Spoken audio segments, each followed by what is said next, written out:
You plan to study in the United States this year. These are the most important restrictions that you need to know so you don't get asked to leave the country. My friend, what's up? So in today's video, I'll share with you things you should absolutely not forget to do in your first few weeks in the United States as an international student. These things are super important. So if I were you, I will save this video and rewatch it. I'll watch this video right before I take off from my home country. So a few weeks before you take off, as you're planning and buying things and planning to move to the US as an international student, I will watch this video again. So please save it or share it with someone that you know is going to the US this year to study. Okay, so first one is, irrespective of what you see on your visa, make sure you do not enter the US more than 30 days before your program starts. So on your I-20, you will see what the official program start date is for your specific program. Some schools it's August something.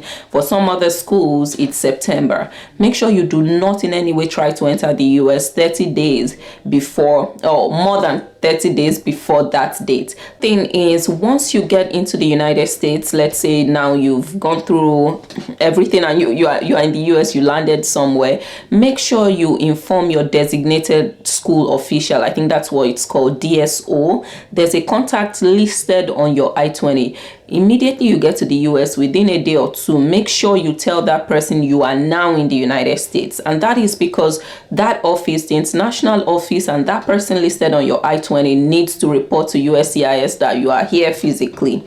So you need to tell them within a day or two after you land. That's important because they need to give USCIS that record of you. Okay, third thing is, while you're in the US and now you're studying, everything is going great. I am happy for you. You need to remember that you need to maintain good academic standing.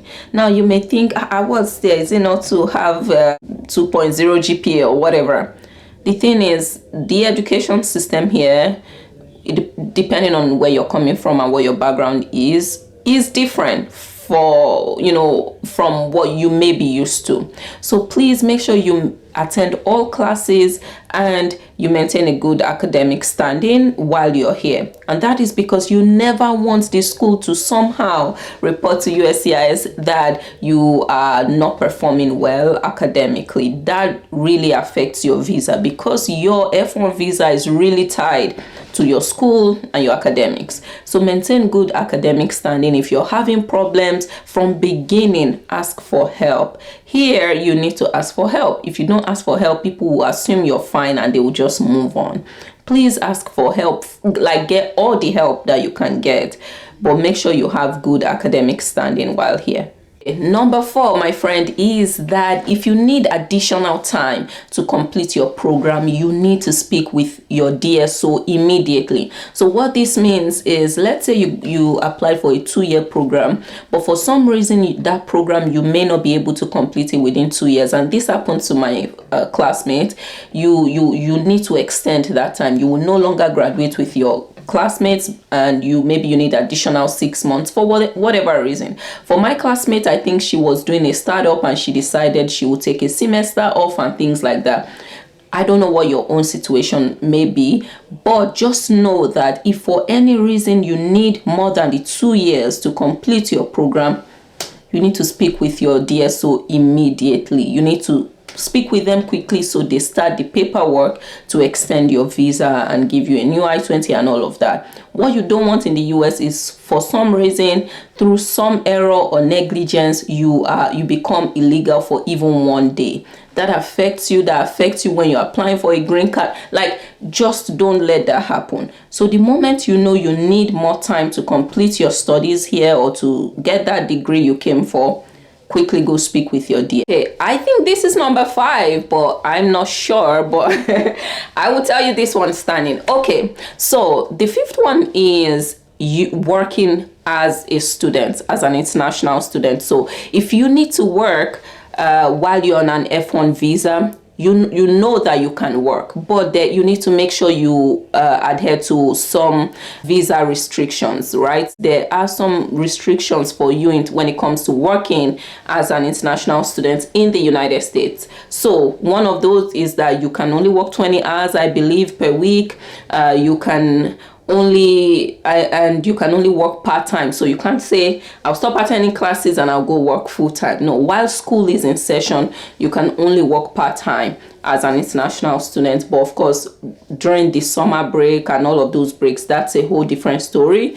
But just know that you can only work part-time as an international student, but there are some of those restrictions related to working, so I would just pay attention to that. And if you have any questions, you can always ask your international student office. And don't plan, because I know some of you are thinking about, how do I fund my education? Maybe I'll work. Yes, you can work, but just know you can only work part-time while school is in session. Okay, next one is you may be able to work off campus and kind of increase the number of hours you can work with approval from your school. So if you are able to get a CPT from your school, you can work. So some people work outside of campus while school is in session, and just know that you should go talk to your DSO. I'm just telling you this so you know it's possible for some tweaks to be made. I know people that worked outside of campus with some big corporations, even though they were still in school, and they structured it almost like an internship sort of.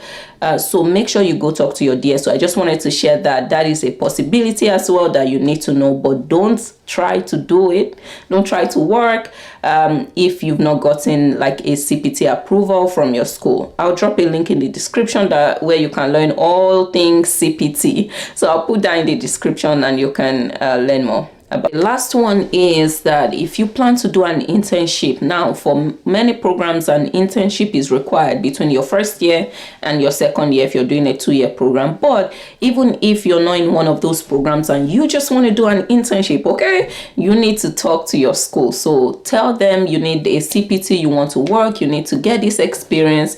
One thing I'm trying to tell you about the US is ask for things.